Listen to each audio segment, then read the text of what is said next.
Hey guys, welcome back to another video. So today I'm going to continue my top 5 scariest films I've ever watched.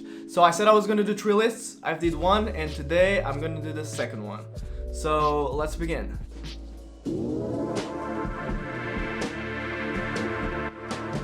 We're starting our countdown with something a little bit different than usual.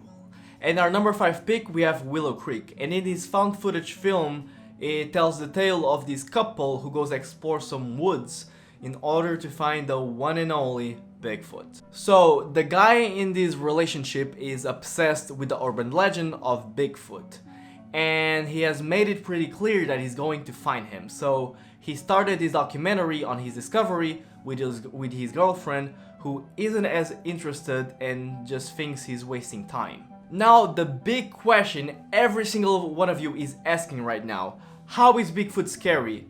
Well, in many ways this film plays with our minds, with what we don't see, but rather hear. As I said in a previous video, I'm more terrified of sound than I am with visuals. And if it's a sound that I'm not familiar with and I don't know where it's coming from, it's even scarier.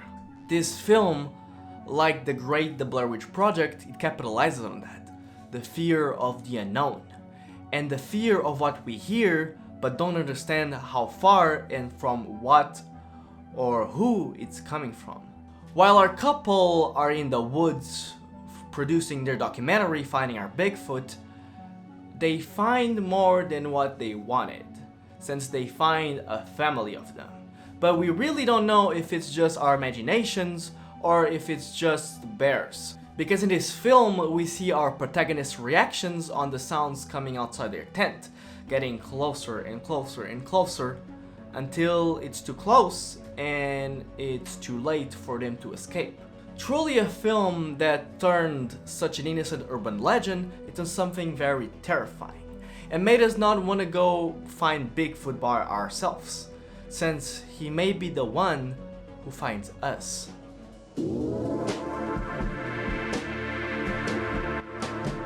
At number 4 we have The Lodge, a very heavy, intense film that explores the hallucinations humans can have by becoming so desperate that they almost just give up.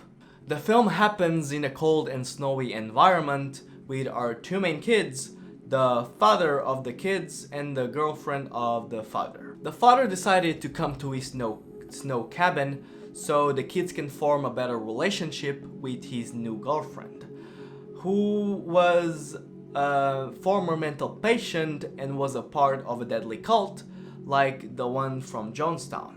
The kids do anything in their power to not make that happen, since they created this hatred towards her.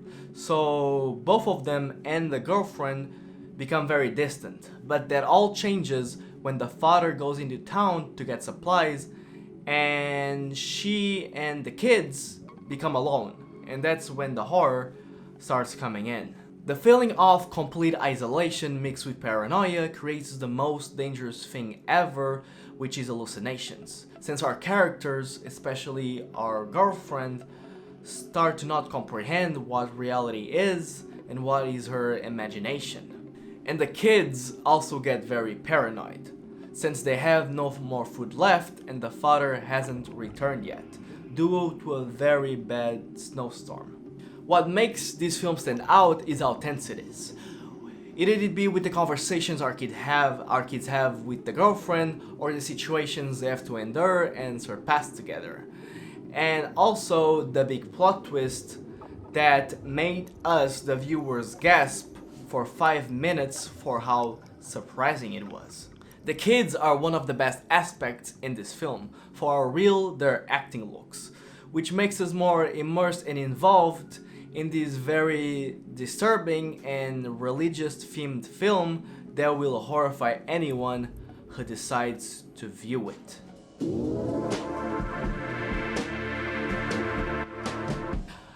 Now to something a little bit older, but nevertheless still horrifying.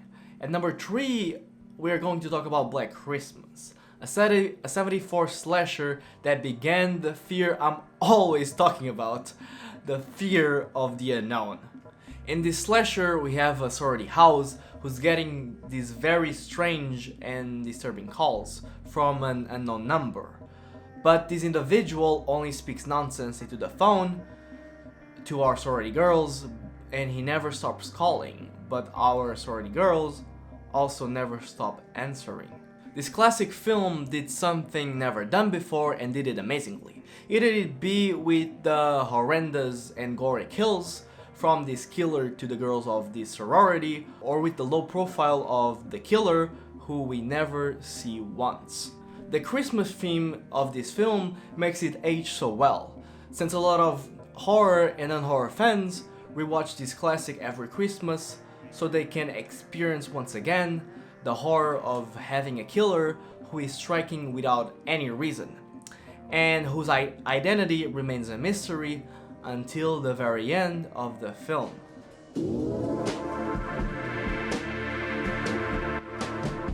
If I told you the goriest film ever made didn't have basically any blood on it, would you believe it?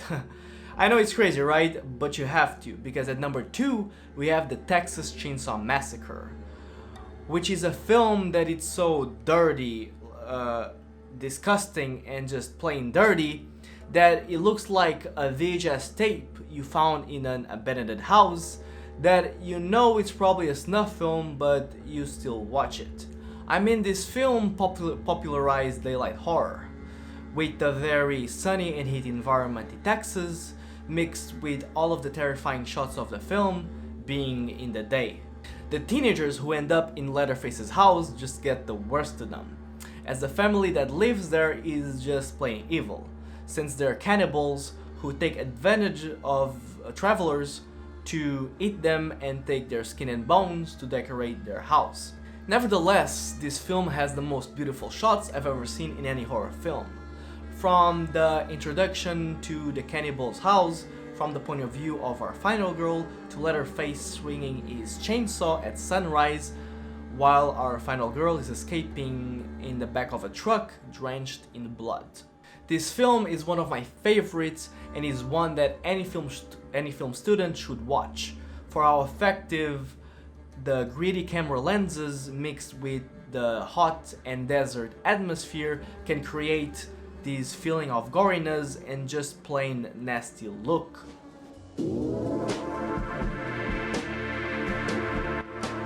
So at number 1 we have my favorite film like ever, and that film is The Blair Witch Project. I mean, this film did everything right, and when you do everything you promised in the film, you already exceeded expectations and made a great one altogether.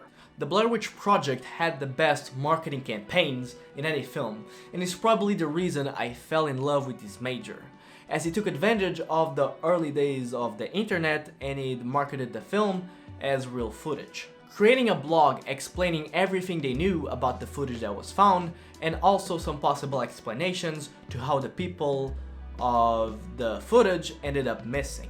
The improvisations of the actors felt so real and genuine that no one ever questioned if it was all fake.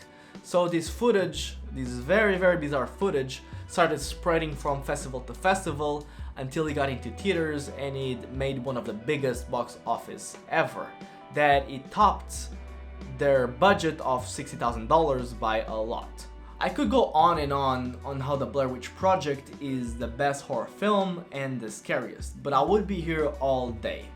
The atmosphere of the deep woods mixed with, yet again, the fear of this unknown witch that is terrorizing our characters and driving them insane are only a few great aspects of this very innovative film that popularized the genre of found footage that I love so much. Thank you all so much for watching another one of these lists of the scariest horror films I've ever watched. I love making these and I hope I can make a lot of you explore through these fields and actually watch the films I'm ranking today.